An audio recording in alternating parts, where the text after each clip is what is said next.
Le miracle du cerveau.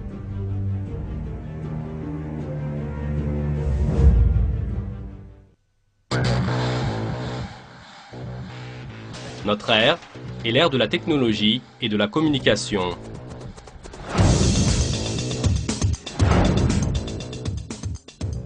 Les ordinateurs et les téléphones relient toute la Terre.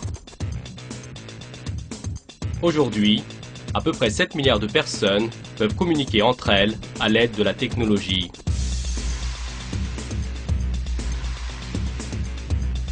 Pour pouvoir faire progresser encore plus les technologies de communication, les scientifiques développent de nouveaux projets.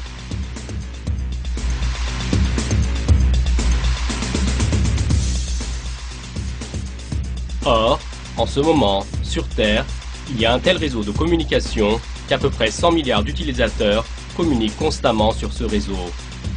Pour faciliter la communication, ces utilisateurs établissent des trillions de nouvelles connexions.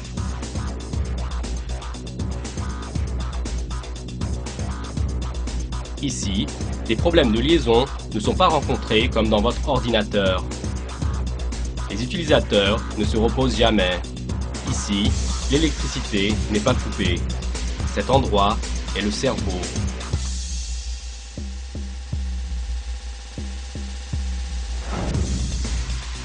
Ce réseau de communication magnifique que vous possédez a commencé à être établi alors que personne n'était au courant de votre existence. Avec votre naissance, le développement du système s'est accéléré et depuis ce jour, le nombre des réseaux établis augmente avec chaque jour qui passe. Votre âge avançant, vos expériences façonnent votre cerveau et votre cerveau vous façonne. Il rend possible ce lien fort que vous établissez avec votre environnement et que vous allez poursuivre à l'avenir.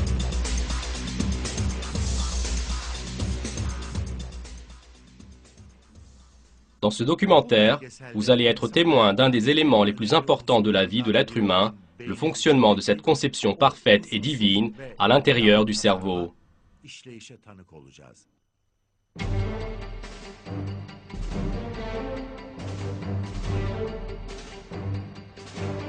Le miracle dans le cerveau du bébé.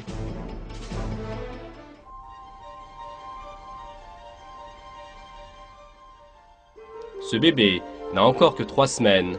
Il est possible que même sa mère ne soit pas encore au courant de son existence. Seulement, dans tout le corps du bébé, il y a une activité et un changement intense. À cette période, les cellules se multiplient avec vitesse et subissent des changements. C'est encore dans cette même période que la colonne vertébrale commence à se préciser. Dans la 4e semaine, les cellules qui se développent le plus vite sont les cellules nerveuses, c'est-à-dire les neurones. Chaque minute, à peu près 500 000 neurones se forment.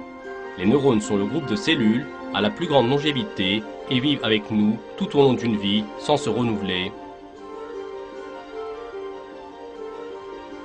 À la fin de la 4e semaine, les neurones abandonnent la colonne vertébrale. Eh bien, ici encore, un grand miracle se réalise. Dans ce cheminement, les neurones savent très bien où ils doivent aller et ce qu'ils doivent faire.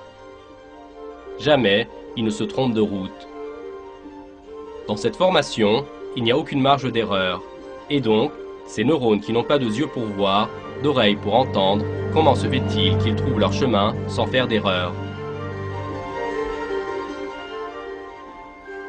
Il n'y a pas de probabilité pour qu'un cheminement si parfait se réalise par hasard.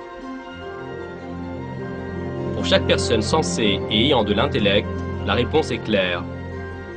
Chaque cellule dans le corps humain fut créée pour une fonction spéciale et elle a été spécialement installée à l'endroit où elle doit remplir sa fonction. Chaque détail dans le corps humain est l'œuvre de l'art de la création d'Allah. Comme nous sommes également informés dans le Coran, je cherche la protection d'Allah contre le diable banni. C'est à Allah qu'appartient tout ce qui est dans les cieux et sur la terre. Et Allah embrasse toutes choses de sa science et de sa puissance.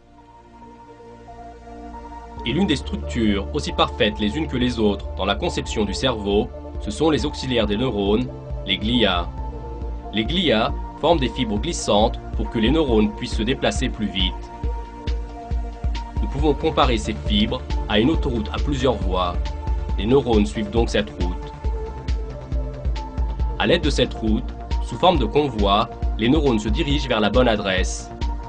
Dans ce cheminement, la circulation ne bouchonne jamais, aucun accident n'a lieu, car chaque neurone prend la route de manière régulière en utilisant au moment le plus adéquat et de la meilleure manière les informations qui lui ont été encodées. Le voyage de ces neurones rappelle pour ainsi dire une émigration. Les neurones parvenant en dehors de la colonne vertébrale commencent désormais à former le cerveau sous forme de couches. Nous pouvons imaginer le développement dans le cerveau comme un jeu de théâtre. Dans ce jeu, il y a un scénario que les codes génétiques ont écrit. Seulement, il n'y a ni réalisateur ni producteur. Et à côté de tout cela, il y a un groupe d'acteurs qui ne comprennent pas le langage des uns des autres. Or, ce jeu est mis en scène avec réussite. Pour moi, ceci est tout à fait un miracle.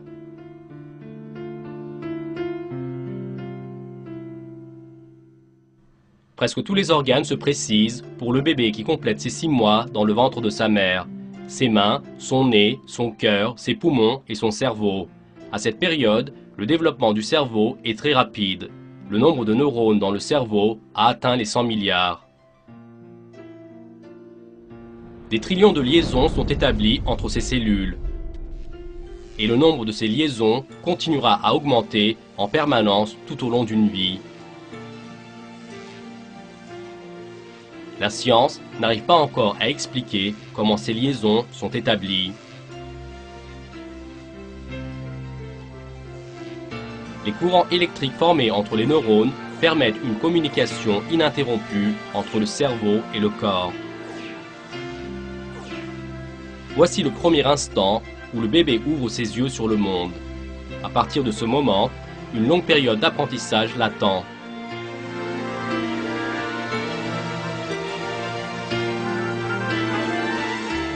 Le bébé va apprendre comment utiliser ses yeux, ses oreilles et ses pieds. Dans le même temps, son aptitude à parler et à penser va se développer, laquelle aptitude est accordée par Allah uniquement à l'être humain. Pour cette raison, il va utiliser les cellules nerveuses qui pendant 9 mois dans le ventre de la mère ne cessent de se multiplier et d'établir des liaisons. L'odorat est l'un des premiers sens du bébé qui se développe. Un bébé de 2 jours reconnaîtra sa mère par ce moyen. Le sens à se développer le plus tard est la vue. Le monde perçu par l'œil du nouveau-né n'est pas encore très net.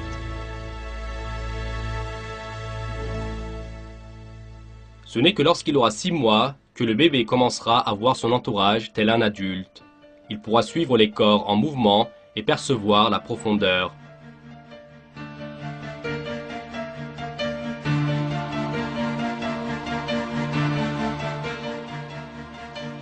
Pendant le processus de maturation du bébé, les neurones stockent constamment des informations.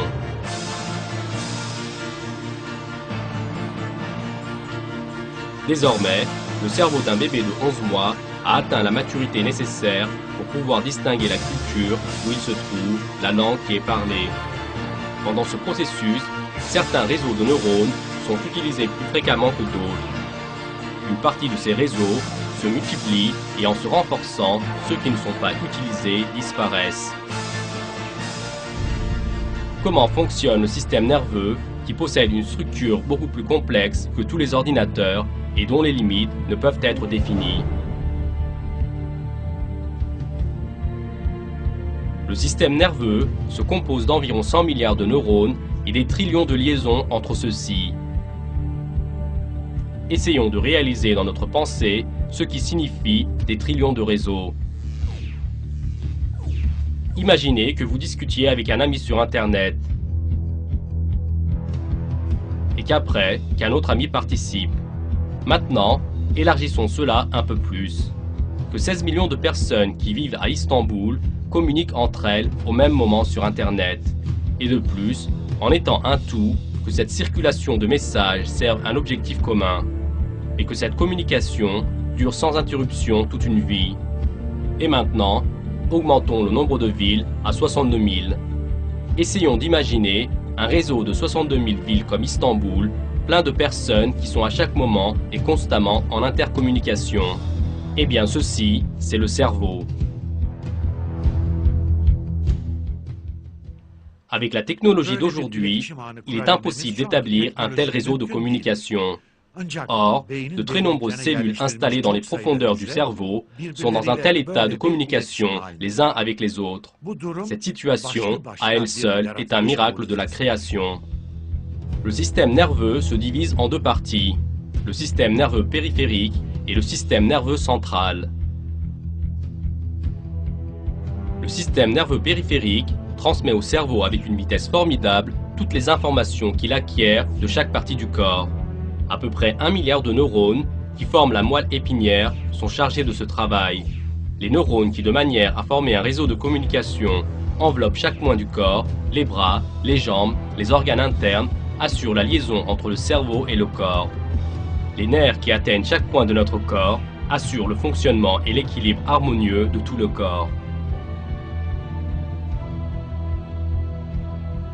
Quant au système nerveux central, c'est un centre de commande très complexe où les informations venant du corps sont analysées et où les décisions sont prises en fonction de celles-ci.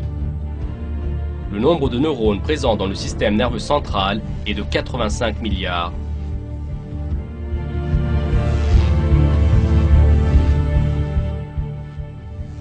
Le cerveau, qui est l'élément le plus important de ce système, constitue seulement 2% de toute la masse du corps, et des milliards de neurones furent créés avec la particularité de pouvoir tenir dans ce petit organe limité.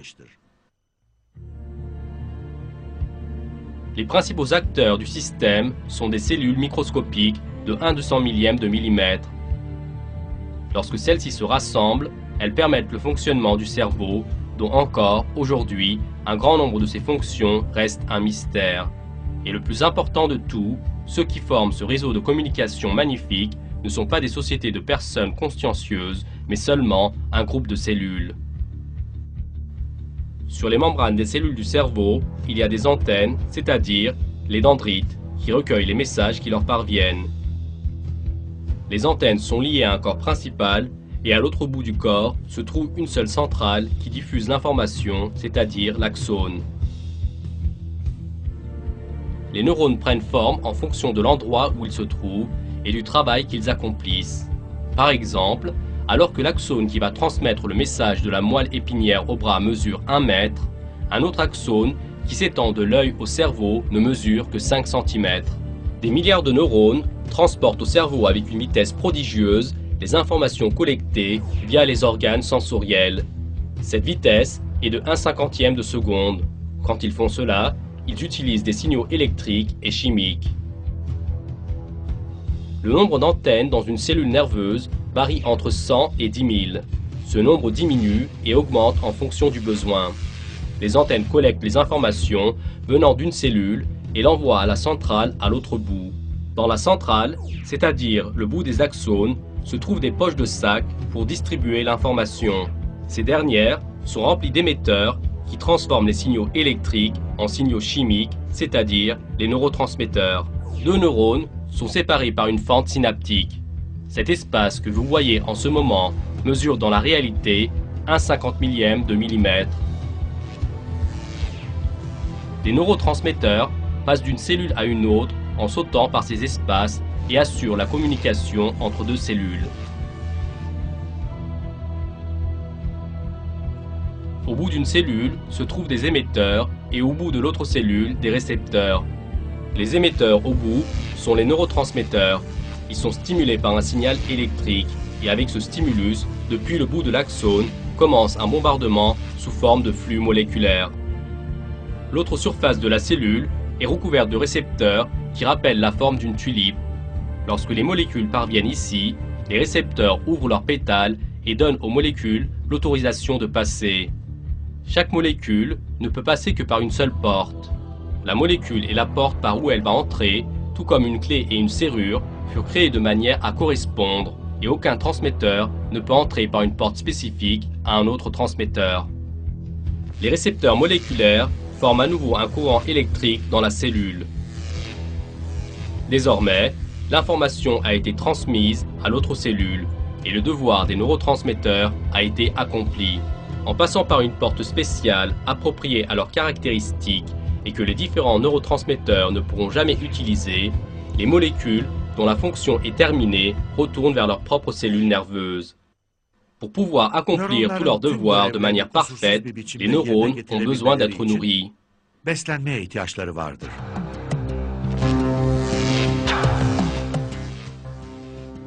Les cellules du cerveau ne se nourrissent que de glucose pur et d'oxygène.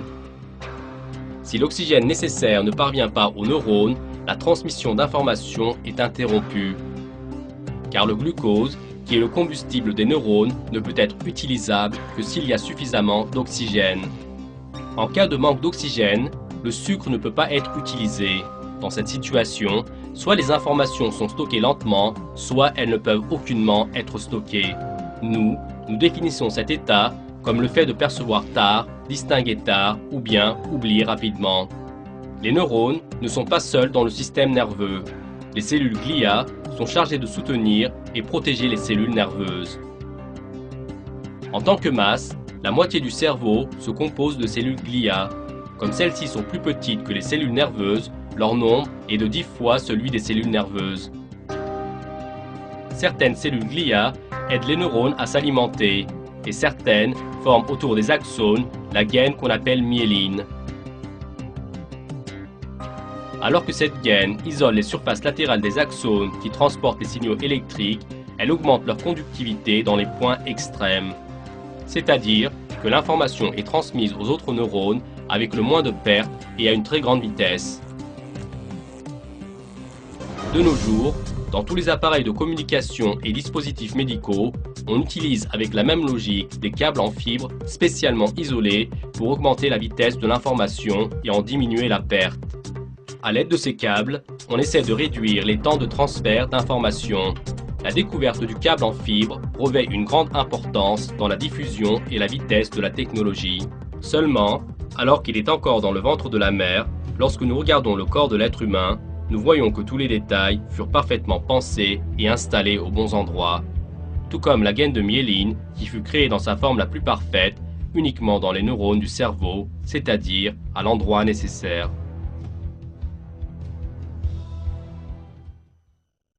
Un groupe de cellules glia est chargé de protéger le système nerveux des substances étrangères et des micro-organismes. Ceux qui sont dans ce groupe entourent les substances étrangères, les prennent à l'intérieur d'eux et, pour ainsi dire, les font disparaître en les mangeant. De ce que nous avons abordé jusqu'à maintenant, les informations que nous possédons sur les fonctions du cerveau sont si limitées qu'on ne peut même pas en faire le résumé le plus simple. Et aujourd'hui, ce que savent les scientifiques sur le cerveau n'est que la partie émergente de l'iceberg. Le cerveau possède ainsi une conception si complexe et supérieure.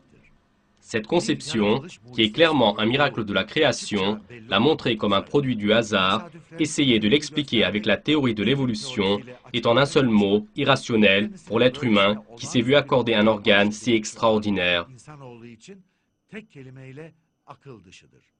Le Coran nous informe ainsi des gens qui nient Allah, notre Créateur, en se laissant saisir de cette croyance irrationnelle.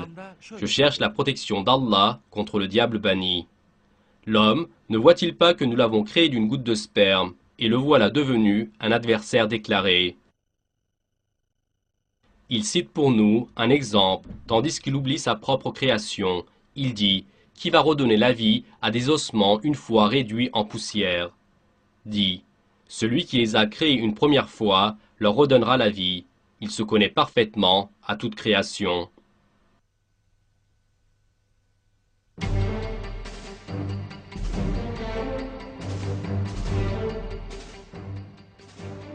Le développement dans le cerveau du bébé.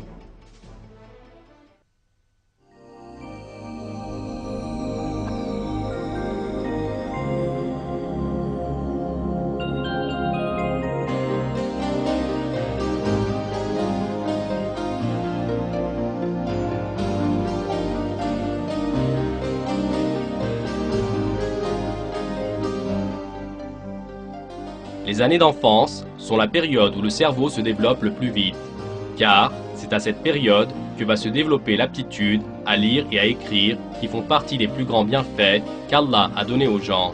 et cela va commencer à être utilisé.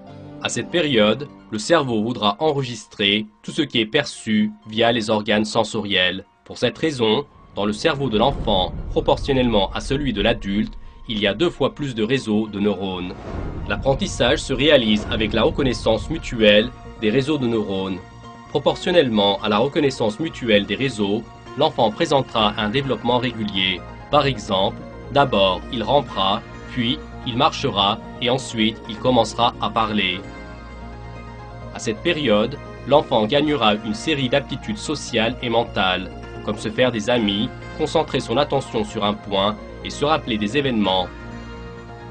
Seulement, dans ces années, aucun processus d'apprentissage n'est aussi complexe et miraculeux que le parler. Comment l'enfant commence-t-il à parler? Est-il possible que cette fonction, sous l'administration du cerveau, ait pu apparaître suite à une série de hasards? Toutes les découvertes montrent que la réponse est non. Le cerveau est l'œuvre d'une création parfaite. Dans un verset, Allah nous rappelle ainsi cette création supérieure. Je cherche la protection d'Allah contre le diable banni. Et Allah vous a fait sortir des ventres de vos mères, dénués de tout savoir, et vous a donné l'ouïe, les yeux et les cœurs, l'intelligence, afin que vous soyez reconnaissants.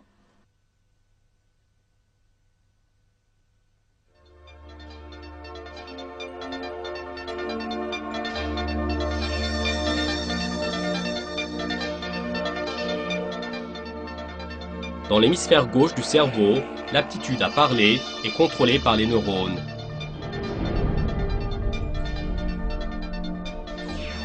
Le mécanisme qui rend possible le parler est en fait présent dans le cerveau dès le moment de la naissance. Seulement, le bébé commencera à parler suite à un processus de développement déterminé. Car tout comme dans l'exemple du réseau informatique, pour pouvoir parler, le cerveau doit enregistrer et accumuler les données en quantité et qualité nécessaires. Entre la mémoire et l'aptitude à parler, il y a un lien indissociable. Sans la mémoire, il est impossible que nous parlions. Quant à la mémorisation des informations par le cerveau, cela se réalise par 2 différents processus, les mémorisations à court terme et à long terme. Chez l'enfant, la mémorisation à long terme commence à se développer à peu près à 2 ans. Comme le développement de l'aptitude à parler est directement lié au développement de la mémorisation à long terme, l'enfant commence à parler dans toute la signification du mot à 2 ans. Contrairement à une conviction répandue, le cerveau n'enregistre pas toute chose entre ses plis. Il ne garde pas cela jusqu'à la fin de la vie pour pouvoir l'utiliser après. Un grand nombre d'informations auxquelles un sens n'a pu être donné, qui ne sont pas utilisées ou bien qui ne sont pas réitérées, sont effacées après être mises en attente pour une courte période dans la mémoire.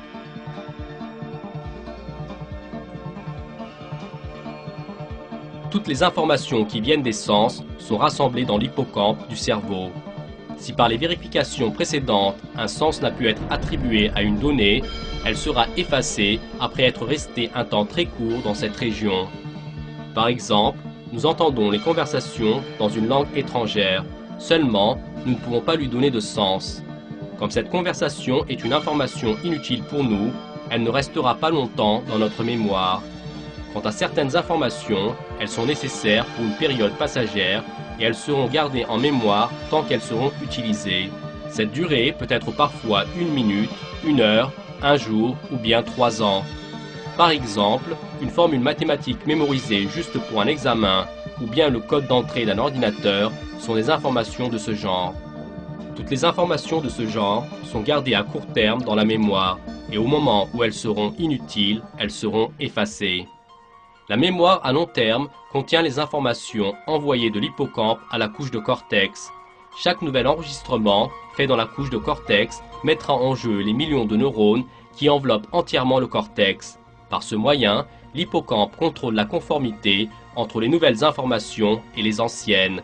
La nouvelle information sera enregistrée dans les couches plus basses du tissu proportionnellement à sa conformité avec les expériences passées. les opérations d'enregistrement ne se font pas en un seul bloc. Le cerveau divise d'abord en fragments de base l'image ou l'information qu'il va prendre en mémoire. Chaque fragment va être stocké dans la partie concernée du cortex. Par exemple, une pomme. La forme de la pomme, sa couleur, son goût et son odeur sont fichés dans différentes parties du cerveau. En cas de besoin, ou bien quand un seul détail en rapport avec la pomme est rencontré, la notion de pomme et tous les détails contenus dans cette notion sont rappelés de la mémoire. Nous appelons cela se souvenir. En général, cette opération de rappel se réalise dans un temps si court que nous ne nous apercevons même pas que nous sommes en train de nous rappeler d'une chose quelconque. Et parfois, par exemple, en rappelant le nom d'un film que nous avons regardé il y a 10 ans, on pensera à ce nom toute la journée et parfois, nous nous en souviendrons des heures après. Aujourd'hui, nous pouvons visualiser le cerveau en cours de fonctionnement à l'aide d'appareils d'imagerie développés. Et encore, par ce moyen, nous savons quelles régions du cortex accomplissent quelle fonction. Par exemple, cette partie, elle analyse les signaux venant de l'œil. Et cette partie vérifie les données des signaux du sens du toucher. Cette région juste à côté dirige les mouvements des muscles. Quant au parler, ceci se vérifie seulement dans ces deux points qui se trouvent dans la partie gauche du cerveau. Dans ces 10 dernières années, seules les activités de cette zone restreinte de la couche du cortex ont pu être analysées. Quant à cette grande zone restante, elle abrite encore de nombreux secrets. Un autre fait complexe de la période de l'enfance est le processus de développement de l'aptitude à lire. Pour que le fait de lire puisse se réaliser, de nombreuses régions du cerveau, différentes les unes des autres, doivent fonctionner en même temps et en harmonie. Dans la première phase du processus de la lecture, l'œil et la fonction visuelle sont en jeu. Rien que pour pouvoir voir, nous bénéficions de l'utilisation de 30 différents points de notre cerveau. Ces régions interprètent la couleur, le mouvement, la forme, la distance et la profondeur. Lorsque nous lisons, nous profitons de tous ces sous-systèmes. Nous percevons des lettres une à une et nous interprétons les groupes de lettres sous forme de mots.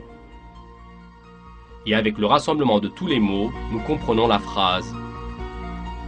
Le cerveau alignera ce qui a été lu, formera un thème et fera une nouvelle composition en utilisant ce qu'il trouve conforme dans la mémoire parmi les millions d'enregistrements précédents, visuels ou non visuels. Tous ces systèmes sont en dehors de notre conscience et deviennent actifs au même moment, et au cas où seulement un de ces systèmes subirait une défaillance, il sera impossible pour l'être humain de percevoir ne serait-ce que même une seule lettre. Bref, le fait qu'un être humain puisse lire même un seul mot est possible grâce au système magnifique qu'Allah lui a accordé. La personne qui sait cette vérité doit lire toute chose avec la conscience qu'Allah lui a enseignée dans le Coran.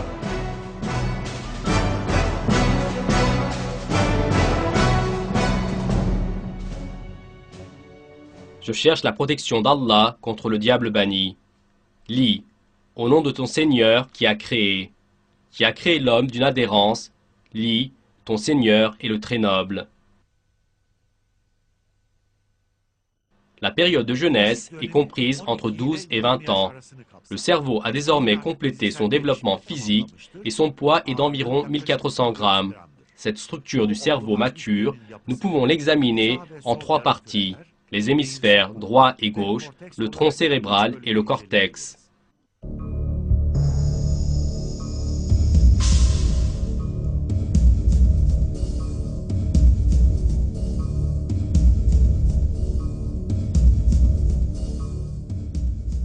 Le tronc cérébral est le pont liant le système nerveux périphérique et le cerveau. Le tronc, à l'intérieur de lui-même, se compose de plusieurs parties. Quant à ces petites parties qui forment le tronc, elles sont responsables de fonctions prodigieuses. Le cervelet, situé ici, est responsable de l'équilibre et des mouvements des muscles. Grâce au cervelet, nous pouvons tenir debout en équilibre sur nos 2 pieds et marcher. Un organe qui revêt une importance aussi vitale couvre un petit endroit qui représente seulement 10% de notre cerveau. Il contrôle la moelle épinière, les battements du cœur et le système respiratoire. Ce petit morceau du cerveau, qui ne sait même pas où se trouve le cœur, ni comment il est, détermine avec quelle fréquence doit battre le cœur.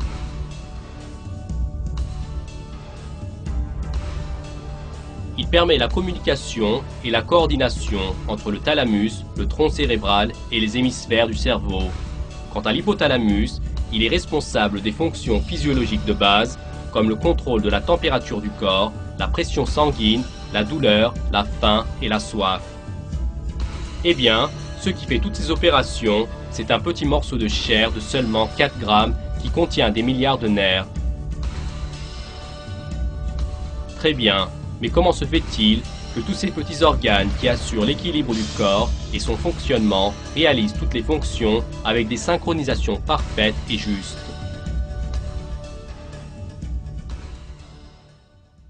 La réponse à toutes ces questions est uniquement cachée dans le savoir d'Allah, celui qui crée tout et donne une forme parfaite.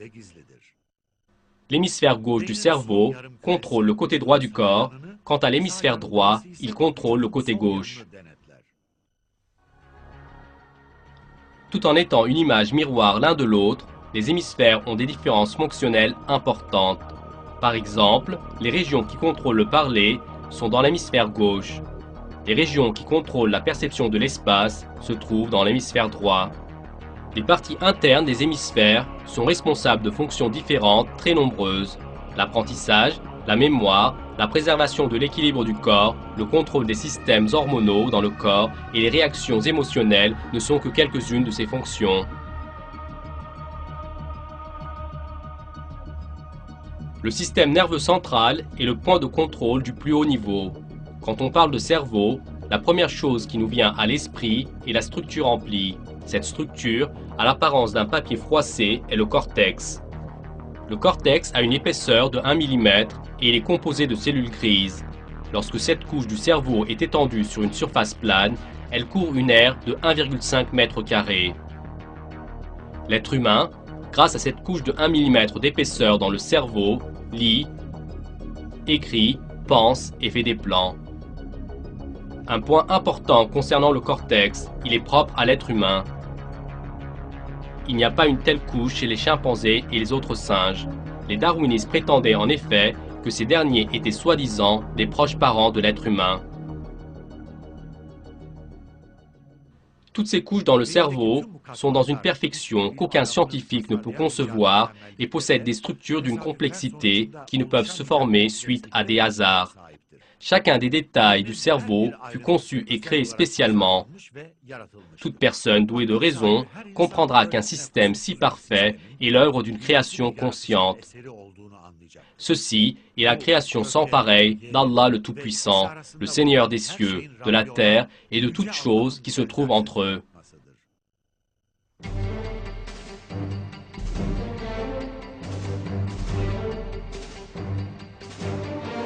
La vieillesse et l'intellect.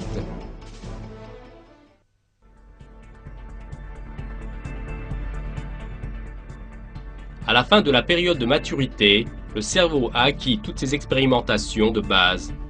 Dans tout type de décision et de stratégie, il tire parti des informations stockées dans le cortex. La différence de base qui apparaît au premier plan dans un cerveau mature se trouve dans les sens. Nos sens, tout comme les autres informations à long terme, sont cachés dans les profondeurs de notre cerveau. La colère, le bonheur, la peur. Chacun a été encodé dans des endroits à part dans notre cerveau. Dès notre naissance, tous nos sens sont avec nous, et ceux-ci sont à la fois une bienveillance qu'Allah nous a accordée et aussi une épreuve.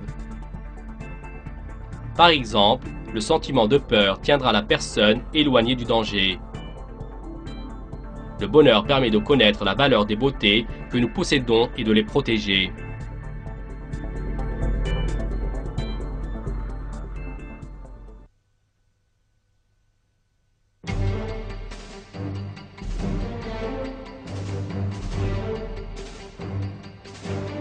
La conscience au-delà du cerveau.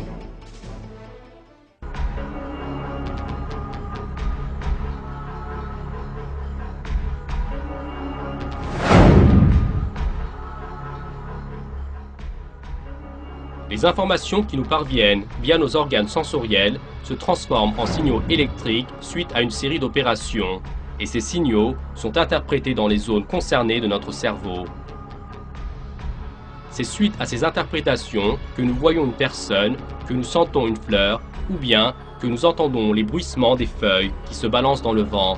C'est-à-dire que dans le fait, ni les goûts, ni les bruits, ni les images n'existent. La seule chose que vous pouvez trouver dans notre cerveau, ce sont les signaux électriques. Depuis l'instant de notre naissance, nous voyons autour de nous un monde en couleurs. Nous faisons face à un environnement coloré. Or, dans l'univers, il n'y a même pas une seule couleur. Les couleurs se forment à l'intérieur de notre cerveau. À l'extérieur, il n'y a que des ondes électromagnétiques qui possèdent différentes longueurs d'onde, c'est-à-dire que le monde que nous percevons est à l'intérieur de nous.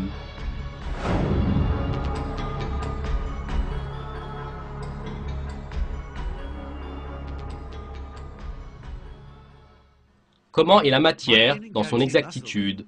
Ceci, nous ne pourrons jamais le savoir. La vraie matière est telle comme nous le voyons, c'est-à-dire le verre d'une feuille est-il également ainsi à l'extérieur? Très bien. Et qui est l'être possédant la conscience qui, tout au long d'une vie, à l'intérieur de la boîte crânienne extrêmement sombre et silencieuse, regarde les images qui lui sont montrées, pense, tire des conclusions et décide? Il est clair que ce n'est pas la présence du cerveau, issu des substances comme l'eau, la graisse, la protéine, que des atomes inconscients ont formé, qui va faire apparaître la conscience. Il doit y avoir une existence très différente au-delà du cerveau.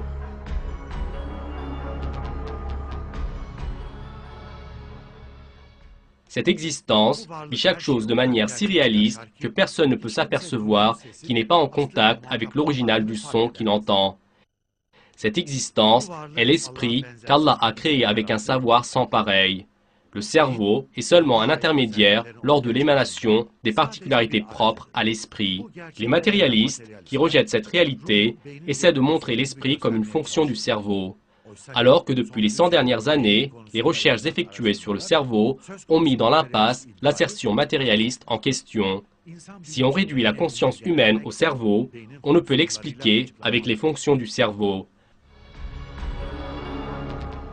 Pour cette raison, quand les matérialistes doivent expliquer la conscience humaine, ils sont sans solution.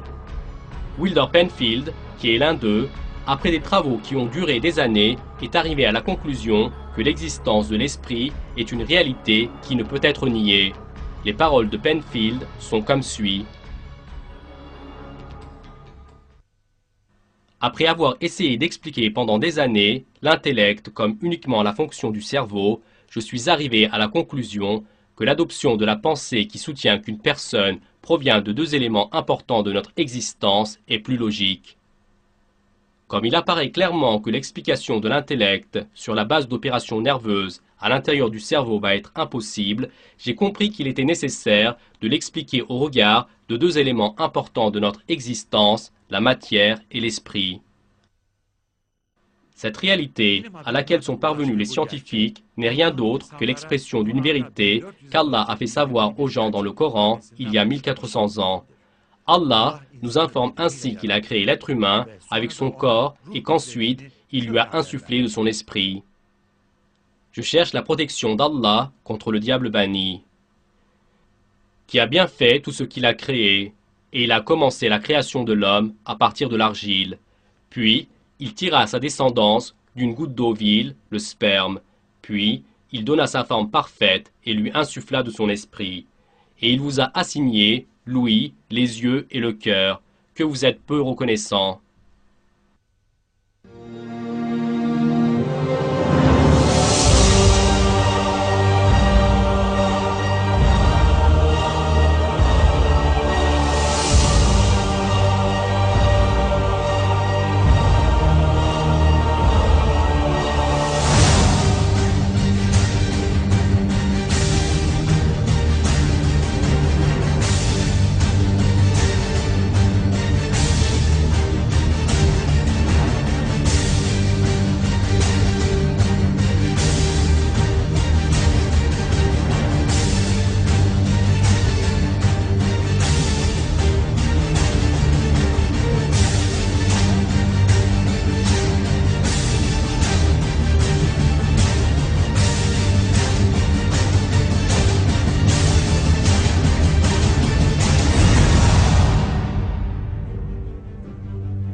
Seulement, le bébé commencera à parler suite à un processus de développement déterminé. Car tout comme dans l'exemple du réseau informatique, pour pouvoir parler, le cerveau doit enregistrer et accumuler les données en quantité et qualité nécessaires. Entre la mémoire et l'aptitude à parler, il y a un lien indissociable. Sans la mémoire, il est impossible que nous parlions.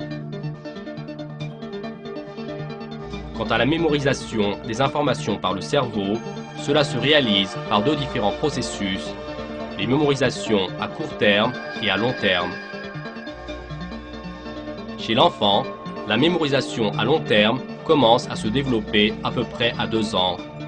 Comme le développement de l'aptitude à parler est directement lié au développement de la mémorisation à long terme, l'enfant commence à parler dans toute la signification du mot à 2 ans. Contrairement à une conviction répandue, le cerveau n'enregistre pas toute chose entre ses plis. Il ne garde pas cela jusqu'à la fin de la vie pour pouvoir l'utiliser après. Un grand nombre d'informations auxquelles un sens n'a pu être donné, qui ne sont pas utilisées ou bien qui ne sont pas réitérées, sont effacées après être mises en attente pour une courte période dans la mémoire.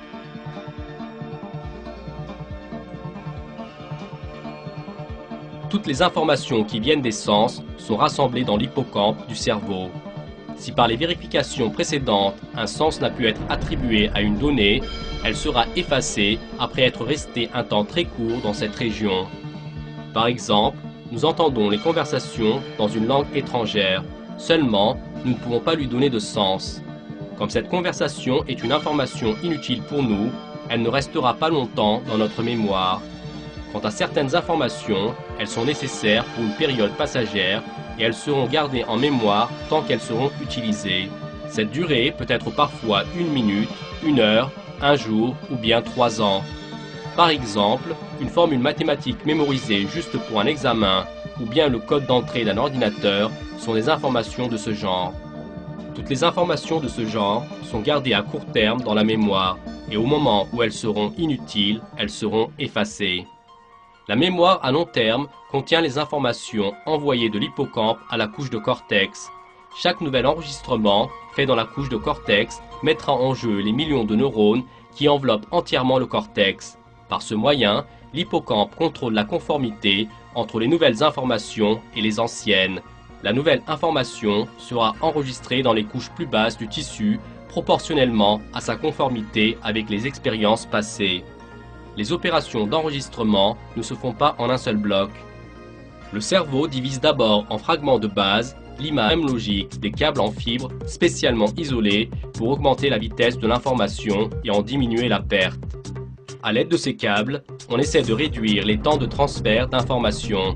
La découverte du câble en fibre revêt une grande importance dans la diffusion et la vitesse de la technologie. Seulement, alors qu'il est encore dans le ventre de la mère, lorsque nous regardons le corps de l'être humain, nous voyons que tous les détails furent parfaitement pensés et installés aux bons endroits.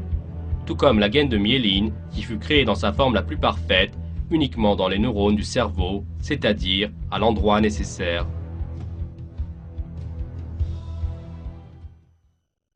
Un groupe de cellules glia est chargé de protéger le système nerveux des substances étrangères et des micro-organismes.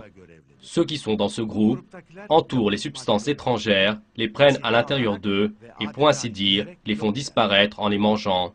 De ce que nous avons abordé jusqu'à maintenant, les informations que nous possédons sur les fonctions du cerveau sont si limitées qu'on ne peut même pas en faire le résumé le plus simple.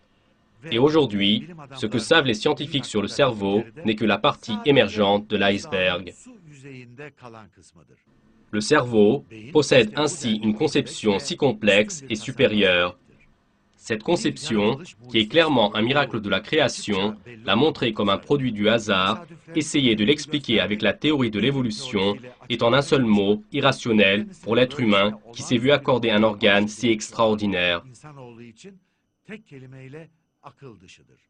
Le Coran nous informe ainsi des gens qui nient Allah, notre Créateur, en se laissant saisir de cette croyance irrationnelle. Je cherche la protection d'Allah contre le diable banni. L'homme ne voit-il pas que nous l'avons créé d'une goutte de sperme, et le voilà devenu un adversaire déclaré? Il cite pour nous un exemple, tandis qu'il oublie sa propre création. il dit, qui va redonner la vie à des ossements une fois réduits en poussière. Dit, celui qui les a créés une première fois leur redonnera la vie. Il se connaît parfaitement à toute création.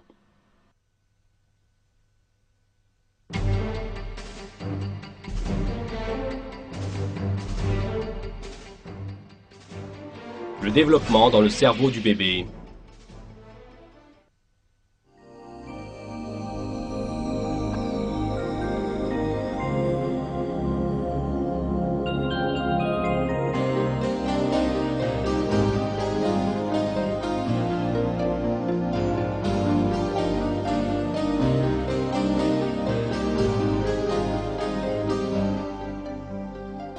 Les années d'enfance sont la période où le cerveau se développe le plus vite, car c'est à cette période que va se développer l'aptitude à lire et à écrire qui vit.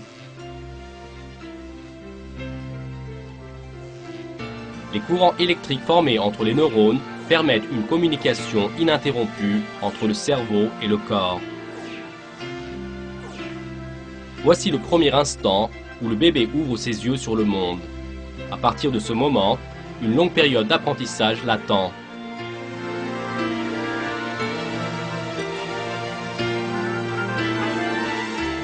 Le bébé va apprendre comment utiliser ses yeux, ses oreilles et ses pieds.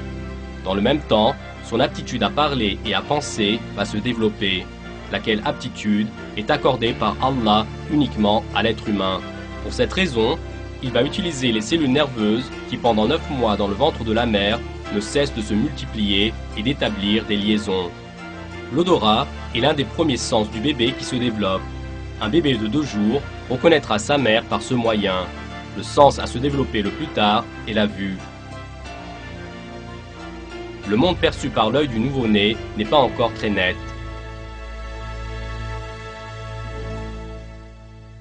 Ce n'est que lorsqu'il aura 6 mois que le bébé commencera à voir son entourage tel un adulte.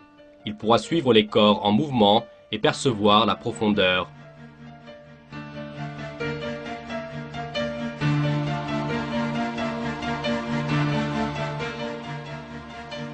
Pendant le processus de maturation du bébé, les neurones stockent constamment des informations.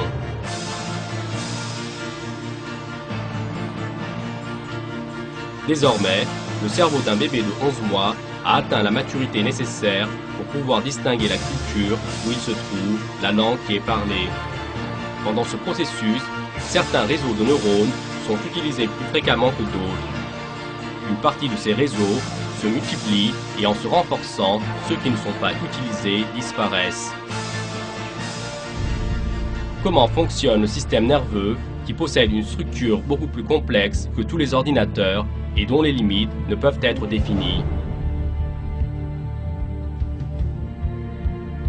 Le système nerveux se compose d'environ 100 milliards de neurones et des trillions de liaisons entre ceux-ci.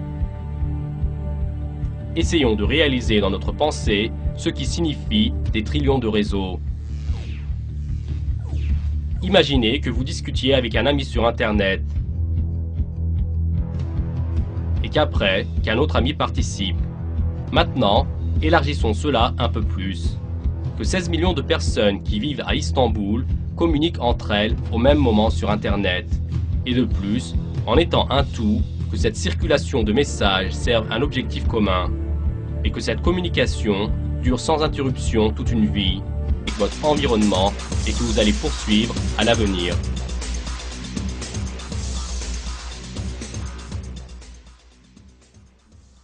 Dans ce documentaire, vous allez être témoin d'un des éléments les plus importants de la vie de l'être humain, le fonctionnement de cette conception parfaite et divine à l'intérieur du cerveau.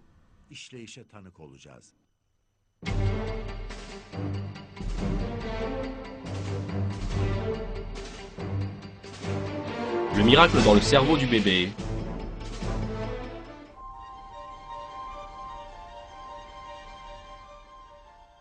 Ce bébé n'a encore que 3 semaines. Il est possible que même sa mère ne soit pas encore au courant de son existence. Seulement, dans tout le corps du bébé, il y a une activité et un changement intense. À cette période, les cellules se multiplient avec vitesse et subissent des changements. C'est encore dans cette même période que la colonne vertébrale commence à se préciser. Dans la 4e semaine, les cellules qui se développent le plus vite sont les cellules nerveuses, c'est-à-dire les neurones. Chaque minute, à peu près 500 000 neurones se forment. Les neurones sont le groupe de cellules à la plus grande longévité et vivent avec nous tout au long d'une vie sans se renouveler. À la fin de la 4e semaine, les neurones abandonnent la colonne vertébrale. Eh bien, ici encore, un grand miracle se réalise. Dans ce cheminement, les neurones savent très bien où ils doivent aller et ce qu'ils doivent faire. Jamais ils ne se trompent de route. Dans cette formation, il n'y a aucune marge d'erreur. Et donc, ces neurones qui n'ont pas de yeux pour voir, d'oreilles pour entendre, comment se fait-il qu'ils trouvent leur chemin sans faire d'erreur? Il n'y a pas de probabilité pour qu'un cheminement si parfait se réalise par hasard. Pour chaque personne sensée et ayant de l'intellect, la réponse est claire. Chaque cellule dans le corps humain fut créée pour une fonction spéciale et elle a été spécialement installée à l'endroit où elle doit remplir sa fonction. Chaque détail dans le corps humain est l'œuvre de l'art de la création d'Allah. Comme nous sommes également informés dans le Coran, je cherche la protection d'Allah contre le diable banni. C'est à Allah qu'appartient tout ce qui est dans les cieux et sur la terre. Et Allah embrasse toutes choses de sa science et de sa puissance. Et l'une des structures aussi parfaites les unes que les autres dans la conception du cerveau, ce sont les auxiliaires des neurones, les glias. Les glias forment des fibres glissantes pour que les neurones puissent se déplacer plus vite. Nous pouvons comparer ces fibres à une autoroute à plusieurs voies. Les neurones suivent donc cette route. La forme de la pomme, sa couleur, son goût et son odeur sont fichés dans différentes parties du cerveau. En cas de besoin, ou bien quand un seul détail en rapport avec la pomme est rencontré, la notion de pomme et tous les détails contenus dans cette notion sont rappelés de la mémoire. Nous appelons cela se souvenir. En général, cette opération de rappel se réalise dans un temps si court que nous ne nous apercevons même pas que nous sommes en train de nous rappeler d'une chose quelconque. Et parfois, par exemple, en rappelant le nom d'un film que nous avons regardé il y a 10 ans, on pensera à ce nom toute la journée et parfois, nous nous en souviendrons des heures après. Aujourd'hui, nous pouvons visualiser le cerveau en cours de fonctionnement à l'aide d'appareils d'imagerie développés. Et encore, par ce moyen, nous savons quelles régions du cortex accomplissent quelle fonction. Par exemple, cette partie, elle analyse les signaux venant de l'œil. Et cette partie vérifie les données des signaux du sens du toucher. Cette région juste à côté dirige les mouvements des muscles. Quant au parler, ceci se vérifie seulement dans ces 2 points qui se trouvent dans la partie gauche du cerveau. Dans ces 10 dernières années, seules les activités de cette zone restreinte de la couche du cortex ont pu être analysées. Quant à cette grande zone restante, elle abrite encore de nombreux secrets. Un autre fait complexe de la période de l'enfance est le processus de développement de l'aptitude à lire. Pour que le fait de lire puisse se réaliser, de nombreuses régions du cerveau, différentes les unes des autres, doivent fonctionner en même temps et en harmonie. Dans la première phase du processus de la lecture, l'œil et la fonction visuelle sont en jeu. Rien que pour pouvoir voir, nous bénéficions de l'utilisation de 30 différents points de notre cerveau. Ces régions interprètent la couleur, le mouvement, la forme, la distance et la profondeur. Lorsque nous lisons, nous profitons de tous ces sous-systèmes. Nous percevons des lettres une à une et nous interprétons les groupes de lettres sous forme de mots. Et avec le rassemblement de tous les mots, nous comprenons la phrase. Le cerveau alignera ce qui a été lu, formera un thème et fera une nouvelle composition en utilisant ce qu'il trouve conforme dans la mémoire parmi les millions d'enregistrements précédents, visuels ou non visuels. Tous ces systèmes sont en dehors de notre conscience et deviennent actifs au même moment, et au cas où seulement un de ces systèmes subirait une défaillance, il sera impossible pour l'être humain de percevoir ne serait-ce que même une seule lettre. Bref, le fait qu'un être humain puisse lire même un seul mot et peut l'expliquer avec les fonctions du cerveau. Pour cette raison, quand les matérialistes doivent expliquer la conscience humaine, ils sont sans solution. Wilder Penfield, qui est l'un d'eux, après des travaux qui ont duré des années, est arrivé à la conclusion que l'existence de l'esprit est une réalité qui ne peut être niée. Les paroles de Penfield sont comme suit. Après avoir essayé d'expliquer pendant des années l'intellect comme uniquement la fonction du cerveau, je suis arrivé à la conclusion que l'adoption de la pensée qui soutient qu'une personne provient de deux éléments importants de notre existence est plus logique. Comme il apparaît clairement que l'explication de l'intellect sur la base d'opérations nerveuses à l'intérieur du cerveau va être impossible, j'ai compris qu'il était nécessaire de l'expliquer au regard de deux éléments importants de notre existence, la matière et l'esprit. Cette réalité, à laquelle sont parvenus les scientifiques, n'est rien d'autre que l'expression d'une vérité qu'Allah a fait savoir aux gens dans le Coran il y a 1400 ans. Allah nous informe ainsi qu'il a créé l'être humain avec son corps et qu'ensuite il lui a insufflé de son esprit. Je cherche la protection d'Allah contre le diable banni, qui a bien fait tout ce qu'il a créé, et il a commencé la création de l'homme à partir de l'argile. Puis, il tira sa descendance d'une goutte d'eau vile, le sperme. Puis, il donna sa forme parfaite et lui insuffla de son esprit. Et il vous a assigné l'ouïe, les yeux et le cœur, que vous êtes peu reconnaissants.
Un groupe de cellules glia est chargé de protéger le système nerveux des substances étrangères et des micro-organismes. Ceux qui sont dans ce groupe entourent les substances étrangères, les prennent à l'intérieur d'eux et, pour ainsi dire, les font disparaître en les mangeant. De ce que nous avons abordé jusqu'à maintenant, les informations que nous possédons sur les fonctions du cerveau sont si limitées qu'on ne peut même pas en faire le résumé le plus simple. Et aujourd'hui, ce que savent les scientifiques sur le cerveau n'est que la partie émergente de l'iceberg. Le cerveau possède ainsi une conception si complexe et supérieure. Cette conception, qui est clairement un miracle de la création, la montrer comme un produit du hasard, essayer de l'expliquer avec la théorie de l'évolution, est en un seul mot irrationnel pour l'être humain qui s'est vu accorder un organe si extraordinaire. Le Coran nous informe ainsi des gens qui nient Allah, notre Créateur, en se laissant saisir de cette croyance irrationnelle. Je cherche la protection d'Allah contre le diable banni. L'homme ne voit-il pas que nous l'avons créé d'une goutte de sperme, et le voilà devenu un adversaire déclaré? Il cite pour nous un exemple, tandis qu'il oublie sa propre création. Il dit, qui va redonner la vie à des ossements une fois réduits en poussière? Dit, celui qui les a créés une première fois leur redonnera la vie. Il se connaît parfaitement à toute création.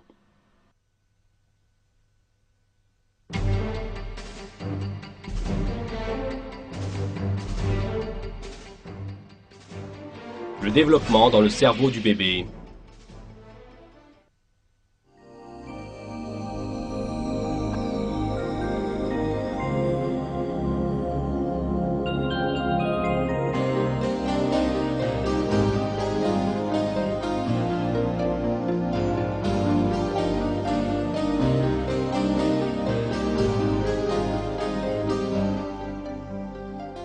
Les années d'enfance sont la période où le cerveau se développe le plus vite, car c'est à cette période que va se développer l'aptitude à lire et à écrire qui font partie des plus grands bienfaits qu'Allah a donnés aux gens, et cela va commencer à être utilisé.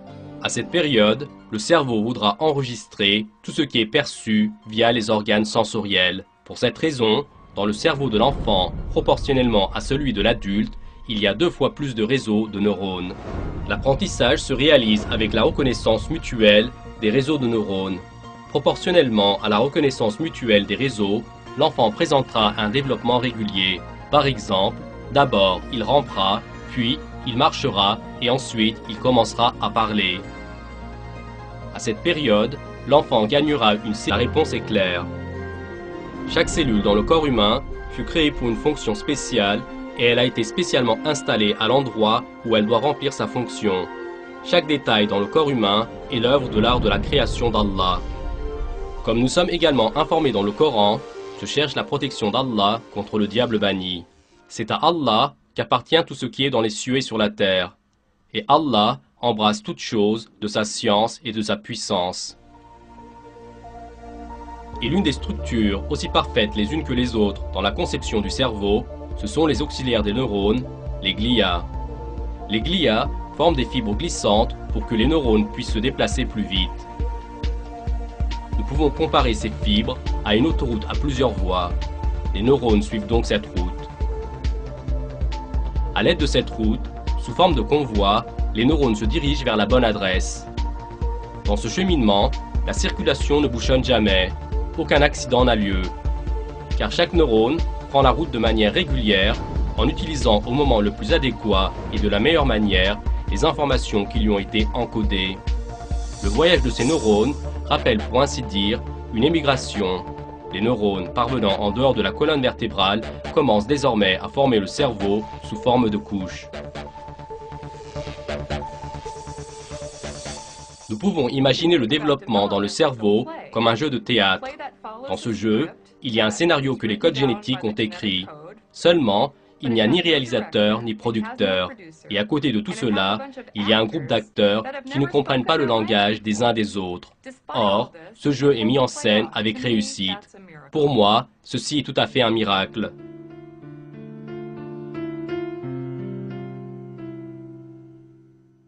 Presque tous les organes se précisent pour le bébé qui complète ses 6 mois dans le ventre de sa mère. Ses mains, son nez, son cœur, ses poumons et son cerveau. À cette période, le développement du cerveau est très rapide. Le nombre de neurones dans le cerveau a atteint les 100 milliards. Des trillions de liaisons sont établies entre ces cellules. Et le nombre de ces liaisons continuera à augmenter en permanence tout au long d'une vie. La science n'arrive pas encore à expliquer comment ces liaisons sont établies. Les courants électriques formés entre les neurones permettent une communication ininterrompue entre le cerveau et le corps.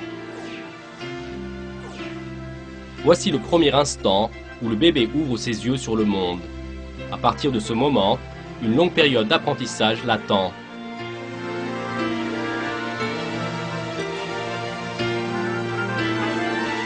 Différents points de notre cerveau. Ces régions interprètent la couleur, le mouvement, la forme, la distance et la profondeur. Lorsque nous lisons, nous profitons de tous ces sous-systèmes. Nous percevons des lettres une à une et nous interprétons les groupes de lettres sous forme de mots. Et avec le rassemblement de tous les mots, nous comprenons la phrase.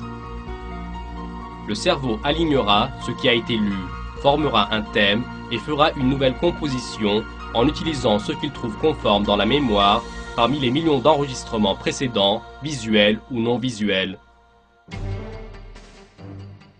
Tous ces systèmes sont en dehors de notre conscience et deviennent actifs au même moment, et au cas où seulement un de ces systèmes subirait une défaillance, il sera impossible pour l'être humain de percevoir ne serait-ce que même une seule lettre. Bref, le fait qu'un être humain puisse lire même un seul mot est possible grâce au système magnifique qu'Allah lui a accordé. La personne qui sait cette vérité doit lire toutes choses avec la conscience qu'Allah lui a enseignée dans le Coran.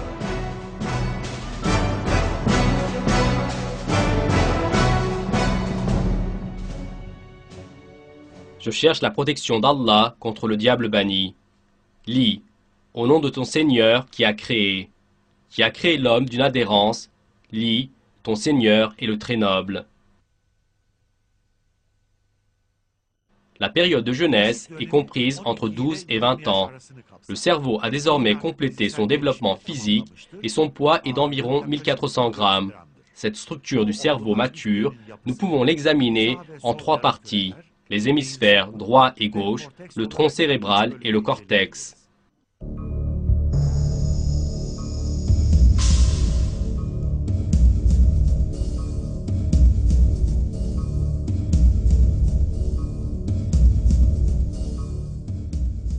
Le tronc cérébral est le pont liant le système nerveux périphérique et le cerveau.